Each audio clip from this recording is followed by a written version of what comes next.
네, 안녕하십니까. 택시랜드 TV입니다. 네, 금일자 이제 개인 택시 시세는요, 8,700입니다. 8,700. 네, 상사 거래 시에는 조금 차이가 있을 수 있어요. 그러니까 저희 이제 그 택시랜드에서는 8,700에서 8,800 뭐 이렇게 시세 안내를 해드리고 있는데, 그 양도하시는 분, 양수하시는 분 가격이 똑같습니다. 저희는. 그래서 이제 8,700 정도의 그 최근에 계약이 된 금액이죠. 8,700에 양도자분, 양수자분 함께 거래를 하셨고요. 뭐 타 업체에서 뭐 판매를 하시거나 사신다라고 하시면은 약간 금액이 조금 차이가 날 거예요. 그래서 뭐 8,650에 파시거나 8,600에 파시는 분들도 계시고, 사시는 분들 같은 경우에는 뭐 8,800, 8,750 뭐 이렇게 사시는 분들이 계실 거예요. 그래서 아무래도 상사 매입 거래로 선택을 하실 분들은 금액 차이가 조금 있는 점 참고를 하시고요. 물량이 조금 많은 시기이기 때문에 약간 상사 업체마다 시세가 조금 다른 점을 조금 참조하시고, 한 보통 지금 거래되는 기준은 8,700이다 이렇게만 생각을 하시면 됩니다. 그리고 지금 영업용 번호판, 1톤 영업용 번호판은 한 3,000에서 3,100만 원 정도 사이를 보시면 될 것 같아요. 거래가 그렇게 활발하지는 않아서 금액이 어느 정도는 조금 들락날락한다. 그리고 차량마다 조금 시세가, 난방값이 조금 다른 경우가 있어요. 이 점이 조금 궁금하신 이유, 이 점이 조금 납득이 안 가시는 분들이 간간히 계시는데, 그 이유는 라보입니다. 라보. 1톤 영업용 같은 경우에는 그 이전비, 취득세가 발생이 되는데요. 라보 같은 경우에는 경차로 넘어가기 때문에 취득세가 발생을 하지 않아요. 그래서 택시와는 조금 다르게 영업용 번호판은 차와 난방까지 양수자한테 줬다가, 그 다음에 이제 난방만 파신 분들은 차랑 난방까지 양수자한테 줬다가 차를 다시 돌려받는 형태로 이루어집니다. 근데 라보 같은 경우에는 이전비가 나오지가 않기 때문에, 그 취득세가 발생하지 않기 때문에, 그래서 이 난방값이 뭐 라보 기준이라고 보시면 돼요. 다만 근데 포터면은 약 20만 원. 그래서 양수자한테 넘어가고 양도자한테 다시 돌아올 때 이런 식으로 두 번의 취득세가 나가기 때문에, 취득세가 약 20만 원으로 측정이 되면 거의 2배가 됩니다. 그래서 한 40에서 50만 원 정도 시세에서 빠진다고 생각을 하시면 되세요. 그래서 약간 금액이 차량마다 조금 소폭 조정이 될 수 있는 점 좀 참조하시고, 그래서 영업용 번호판 파실 때 가격은 한 3천만 원 정도 되시고, 그 사실 때는 한 3,100에서 조금 빠진다고 보시면 됩니다. 뭐 영업용 번호판에 대해서도 조금 궁금하신 부분이 있으면 저희한테 한번 연락 주시고요. 저희가 카페를 개설을 했습니다. 예, 영직모라는 카페고요. 이 카페 주소는 제가 아래 링크에 추가를 해드릴 테니까 이 카페 조금 이용하셔서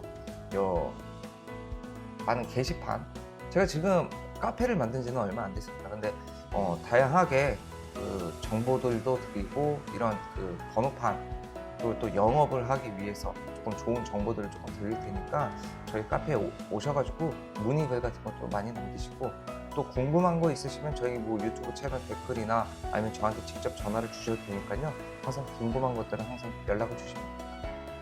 네, 그렇게 해서 진행을 도와드리고요. 자, 그리고 금일은 약간 승차난, 그리고 현재 뭐 택시 이제 승차난과 이제 현재 택시 번호판 시세가 과연 어느 정도에 이제 정착이 될지, 약간 그런 거에 대해서 조금 얘기를 해보겠습니다. 택시 같은 경우에 지금 현재 저희가 바라보는 시세 같은 경우는 보통 이제 가장 시세가 조금 중간 평균 가격으로 조금 오랫동안 유지됐던 가격이 거의 한 8,700에서 8,800 정도, 그 정도 사이입니다. 그러니까 현재 시세가 가장 서울 택시의 적정한 가격이라고 보시면 돼요. 부산 개인 택시도 마찬가지겠죠. 부산도 거의 한 8,700, 800의 선에서 가장 많은 시세를 오랫동안 유지를 했습니다. 그러니까 서울 택시나 부산 택시나 약간 같은 경향이나 모습을 조금 보여주고 있거든요. 그래서 그런 부분을 조금 참조를 하시면 좋을 것 같습니다. 그래서 과거에 언제는 뭐 7천만 원대까지 떨어졌고, 언제는 또 9천만 원대까지 올라가는 경우도 있고, 또 시세가 그렇게 움직이다 보면 주변에서 뭐 1억 넘어가네, 아니면 지금 개인 택시값 똥값 돼가지고 이제 면허값이 없어질 거네, 뭐 이런 얘기 하시는 분들이 너무나 많아요. 근데 택시 업계가 약간 그런 얘기를 많이 하시는 분들이 조금 많기 때문에 약간 그런 부분들은 조금 이해를 하시고요.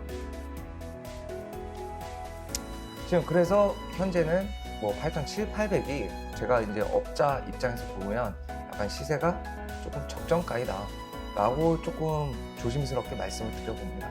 그래서 시세가 조금 떨어지게 되면 당연히 양수자 분들이 다시 몰려요. 그래서 8,000 초반대? 그럼 나도 할 수 있겠는데? 괜찮겠는데? 뭐 이러면서 조금 몰리기 때문에 또 가격이 또 올라가고, 또 올라가다 보면은 파시는 분들이 또 이제 적어져요. 왜냐면 조만간 택시 남바값 1억 넘겠는데? 9천만 원 이상 가겠는데? 뭐 이런 생각들을 하시면서 시세가 점점 올라가고 매물이 적어지다 보니까 또 9천 초반 언저리에서 또 진행이 되죠. 뭐 그러다 보니까 뭐 시세적으로는 9천만 원을 넘기기가 서울 지역은 조금 어렵지 않는가, 약간 저는 그렇게 바라보고 있습니다. 그래서 과거에도 한 8년 전부터 8천이 넘기 시작했어요. 8천이 넘고 그 안에서 8천 이하로 떨어진 적 한 번밖에 없습니다. 한 7,800, 500. 그때는 왜 그랬냐면 한 15년인가 16년도인가 17년도에 택시 이제 감차가 진행된다고 해가지고 서울시에서 매매 거래를 중지를 시켰어요. 몇 달 동안. 그래서 거래가 안 되는 겁니다. 그러다 보니까 오히려 이제 파는 사람들은 나 빨리 팔아야 되겠는데 막 이러면서 시세를 떨군 거죠. 그래서 그때 당시에 이제 시세가 한 7천 중반대까지 잠깐 떨어지다가 금방 회복을 했어요. 그래서 거의 뭐 8천 초반에서 8천 후반대 가격 형성을 가장 오래 했기 때문에 제가 봤을 때는 이제 서울에서 보통 이제 그 서울 개인 택시의 평균 가격, 좀 적정 가격은 한 8,500에서 8,800 사이 정도, 이렇게 조금 바라보고 있습니다. 그래서 지금 가격도 그렇게 나쁘신 금액은 아니고,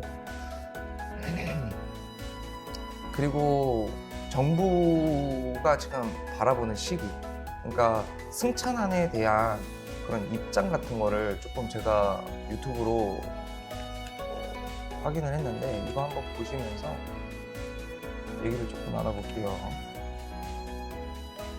네, 요새 연말이라 회식 많이 하시죠?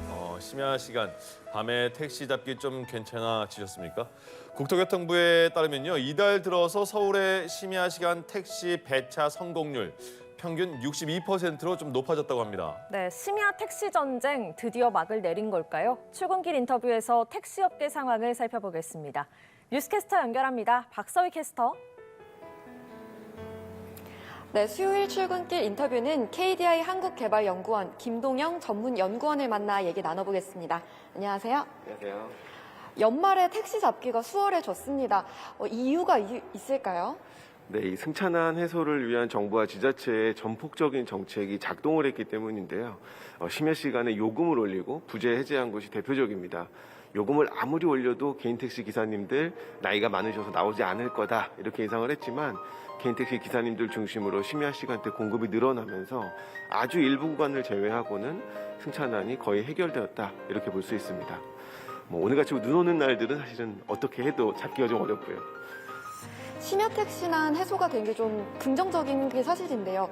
소비자 부담도 함께 늘었잖아요. 이렇게 된다면 택시 잡기가 택시를 타려는 사람들이 좀 많이 줄지 않을까, 이런 걱정도 들거든요. 네, 아무래도 소비자의 부담들이 굉장히 높아졌습니다. 플랫폼 호출료가 최대 5,000원까지 탄력적으로 붙을 수 있고요. 심야 시간 할증이 앞당겨지고 할증률도 올라갔습니다. 이렇다 보니까 버스나 지하철이 잘 갖춰져 있는 지역 중심으로 수요가 감소할 수가 있습니다. 그런데 이 승차난이라고 하는 게 수요와 공급이 일치하지 않아서 발생하는 현상이라고 본다면, 이 수요의 증가는 일견 반가운 면도 있습니다. 공급 증가만으로는 승차난이 해결이 안 되기 때문이죠. 그래서 소비자 소폭의 부담은 증가했지만 승차난이 해결됐다는 점에서 사회 전체적으로는 잃는 것보다 얻는 게 더 많았다 이렇게 볼 수 있습니다. 택시난의 원인 중 하나였던 택시 기사들의 임금 문제는 좀 개선이 되었나요? 네, 소폭이지만 법인 택시 기사님들 임금이 약 10% 정도 상승한 것으로 집계가 되고 있습니다. 물론 기존의 택시 제도들이 운수종사자들의 임금을 직접적으로 보전하려는 목적은 아니었습니다. 제도가 임금을 직접 올려줄 수는 없죠. 우리 회사원들의 월급은 회사가 올려주듯이 이 법인 택시 기사님들의 월급은 사업주가 실질적으로 고민할 때 올라갈 수가 있습니다. 개인 택시는 부재가 해제된 만큼 수익성이 높은 시간대에 운행을 늘리면 되고요. 법인 택시는 어떻게 하면 더 높은 요금을 받을 수 있을까를 고민할 때 이 택시 회사의 수입과 기사의 임금 모두가 함께 올라갈 수가 있습니다. 혹시 장기적으로 봤을 때 택시 업계의 부작용을 우려해 봐야 되는 상황인가요? 아니요, 그렇지 않습니다. 오히려 더 장기적으로 긍정적으로 작용할 수가 있습니다. 왜냐하면 기존의 이 싼 요금만으로 소비자에게 어필할 수 있는 시대는 이제는 지났다는 의미이기도 하기 때문입니다.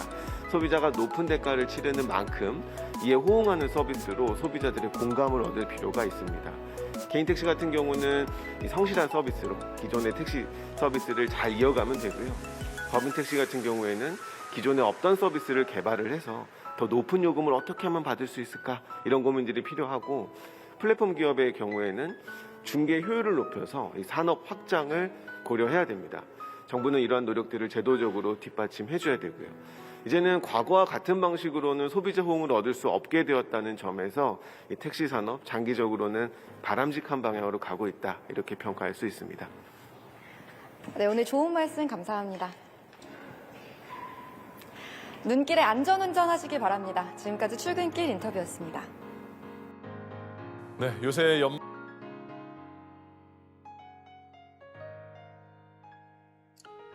네, 이처럼 지금 보셨다시피 앞으로는 그 62% 정도로 승차난이 어느 정도 해소가 되었다고 합니다. 승차난이 조금 해소된 이유 중에 하나는 자연스럽게 공급을 늘리기보다는 이제 요금을 인상시켜서 그런 부분에 대해서 제도를 조금 좋게 해줘서 공급을 늘렸죠. 예전에는 그냥 무분별하게 택시를 증차하거나 뭐 이런 수단을 사용했다면 지금 제도를 조금 변화하고 있고, 그리고 또 이제 수요의 증가에 따라서 이제 요금을 조금 인상하고 거기에 또 따른 약간 서비스의 향상도 기대를 하고 있기 때문에 그런 암묵적으로 약간 조금 그런 부분들이 서서히 맞아 떨어져 가고 있는 것 같아요. 뭐 택시는 항상 이제 요금 인상 뭐 10년 동안 동결했네 뭐 이러면서 택시 업계 쪽에서도 불만이 많았고, 수요자 입장에서는 내가 택시를 타는데도 약간 서비스적으로 조금 불만이다 뭐 이런 분들이 많았었는데, 요즘 택시를 하시는 분들 뭐 생각도 그렇고 택시를 타시는 분들 생각도 그렇고 그런 합의점들이 어느 정도 맞아 떨어지면서 택시 업계가 조금 활발히 움직이고 있는 것 같습니다. 그래서 이 택시 업계가 좋아지면 좋아질수록 택시를 하시겠다는 분들이 많이 생겨나고, 그런 분들이 생겨났을 때 택시 시세는 올라가는 겁니다. 예. 그래서 그런 제도보다도 택시를 하고 싶은 분들이 많아져야 택시 시세가 올라가는 거기 때문에 지금 현재는 한 8,500에서 8,800 정도 시세가 적정가라고 생각이 들지만, 앞으로 뭐 2, 3년 후에나 이러한 그런 제도와 정책들이 자리 잡아가면서 조금 택시 가격은 추후에 한 9천만 원 이상까지도 조금 올라가지 않을까 싶습니다. 이 과정에서 뭐 고점과 저점, 등락폭이 분명하게 존재를 할 거고요. 뭐 이런 걸로 인해서 너무 조장되지 않고 조금 자기가 원하는 적정가를 주고 거래를 하셔서 준비를 하시면 좋을 것 같습니다. 그럼 택시랜드 TV였고요. 앞으로 밝은 택시 사회가 오길 바라면서 구독과 좋아요 꼭 좀 부탁드립니다. 여러분들의 구독이 저희는 큰 힘이 됩니다. 감사합니다.